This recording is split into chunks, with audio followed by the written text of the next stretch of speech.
సింహం పడుకుంది కదా అని చెప్పి జూలుతో జడవేయకూడదు. పులి పలకరించింది కదా అని పక్కన నిలబడి ఫోటో తీయించుకోకూడదు. అత్తారింటికి దారేది సినిమాలో ఫేమస్ డైలాగ్ ఇది. దీన్ని కాస్త అన్వయించి చెప్పుకుంటే చేతిలో అధికారం ఉందని నిబంధనలు అతిక్రమించకూడదు. పవర్ ఎప్పుడూ శాశ్వతమని భ్రమల్లో బ్రతకకూడదు. ఇలా ఎందుకు చెప్పాల్సి వస్తుందంటే అధికార బలంతో గత 5 ఏళ్లు ఎడాపెడా వ్యవహరించిన ఓ మాజీ ఎంపీకి సినిమా కష్టాలను మించిన సమస్యలు ఎదురవుతున్నాయి. కూటమి ప్రభుత్వం వచ్చిన మరుక్షణం నుంచి ప్రజలు కూడా తిరుగుబాటు చేయడంతో ఆ మాజీ ఎంపీకి చుక్కలు కనిపిస్తున్నాయి. ఇటు ప్రజలు అటు ప్రభుత్వం సంయుక్తంగా దండెత్తుతుంటే బిక్కచూపులు చూస్తున్న సదరు నేత ఎవరంటే ఈ స్టోరీ చూడాల్సిందే.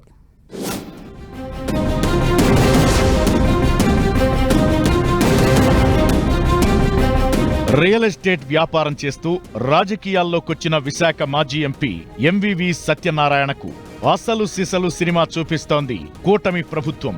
విశాఖలో ప్రముఖ రియల్టర్గా 30 ఏళ్ల పాటు కష్టపడి నిర్మించుకున్న వ్యాపార సామ్రాజ్యం మనుగడే ప్రశ్నార్థకం చేస్తూ ఒచ్చు బిగిస్తోంది ప్రభుత్వం.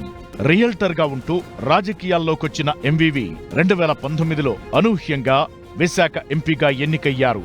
రాజకీయాల్లోకి వచ్చిన 2 ఏళ్లలోనే వైసీపీ తరపున విశాఖ టికెట్ దక్కించుకున్న ఎంవివి ప్రస్తుత విశాఖ ఎంపీ భరత్, రాజమండ్రి ఎంపీ పురంధేశ్వరి, మాజీ జేడీ లక్ష్మీనారాయణ వంటి ఉద్దండులను ఓడించారు.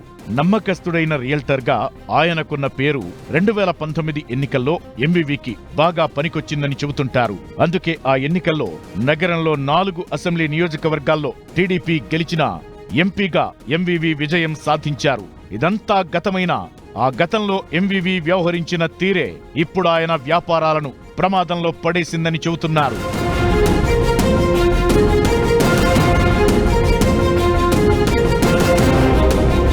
రాష్ట్రంలోనే ఖరీదైన నగరం, పైగా అప్పటి ప్రభుత్వం పరిపాలనా రాజధానిగా చేయాలనుకున్న ప్రాంతం కావడంతో విశాఖలో రియల్ వ్యాపారాన్ని తనకు అనుకూలంగా మలచుకోవాలనుకున్నారు ఎంవివి. చేతిలో అధికారం ఉండటంతో విలువైన ప్రభుత్వ భూములను, వివాదాల్లో ఉన్న ప్రైవేటు స్థలాలను దక్కించుకుని రియల్ వెంచర్లు, భారీ టౌన్షిప్లు నిర్మించాలని ప్లాన్ చేశారు. ఇలా ఒక్క విశాఖ నగరంలో దాదాపు 20 ప్రాజెక్టులను స్టార్ట్ చేశారు ఎంవివి. అయితే తన ప్రాజెక్టులకు భూసేకరణకు సంబంధించి మాజీ ఎంపీపై పలు వివాదాలు, ఆరోపణలు ఉన్నాయి. అయితే గత 5 ఏళ్లు వైసీపీ ప్రభుత్వమే ఉండటంతో ఆయన్ను ఎవరూ టచ్ చేయలేకపోయారు. ఎంపీగా ఎంవివి చెప్పిందే శాసనం అన్నట్లు పోలీస్, రెవెన్యూ, మున్సిపల్ అధికారులు వ్యవహరించడంతో ఆయన ప్రాజెక్టులు చకచకా ముందుకు సాగిపోయాయి. అయితే ఇప్పుడు ప్రభుత్వం మారడంతో ఆ ప్రాజెక్టులన్నీ చిక్కుల్లో పడ్డాయి. నగరంలోని ఓ పోలీసు ఉన్నతాధికారి స్థలాన్ని కాజేశారనే ఆరోపణలు ఎదుర్కొన్న ఎంవివి కోర్మన్నపాలెంలో 11 ఎకరాల్లో చేపట్టిన భారీ హౌసింగ్ ప్రాజెక్టుపైన కొత్తగా వివాదం మొదలైంది. ఈ ప్రాజెక్టులో భూ యజమానులకు కామన్ ఏరియాతో కలిపి కేవలం 14,400 చదరపు అడుగుల ఫ్లాట్లు ఇచ్చేలా ఒప్పందం చేసుకున్నారు. 500 కోట్ల రూపాయల ప్రాజెక్టులో యజమానులకు ఇచ్చిన వాటా కేవలం 0.96% మాత్రమేనని చెబుతున్నారు. అంటే మొత్తం ప్రాజెక్టు విలువలో 99% మాజీ ఎంపీ ఎంవివిఏ కొట్టేశారని ఫిర్యాదులు వెల్లువెత్తుతున్నాయి. ఈ ప్రాజెక్టుపై గతంలో వైసీపీ నేత విజయసాయిరెడ్డి కూడా ఆరోపణలు చేయడంతో చిక్కుల్లో పడ్డారు ఎంవివి.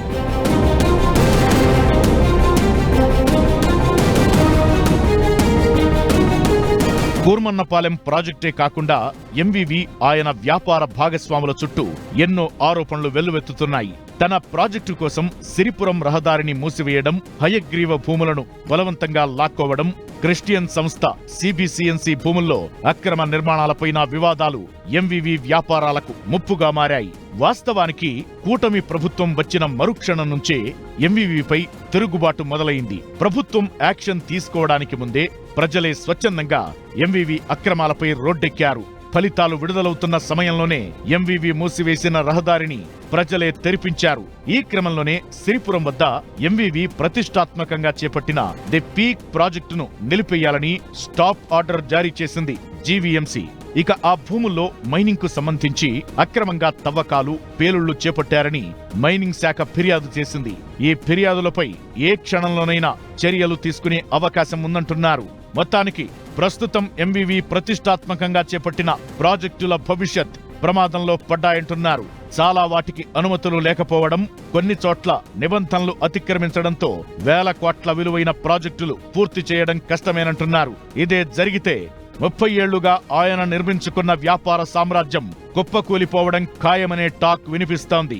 దీన్ని గ్రహించిన మాజీ ఎంపీ ప్రభుత్వ పెద్దలను మంచి చేసుకునేందుకు రాయబారాలు నెరుపుతున్నట్లు తెలుస్తోంది.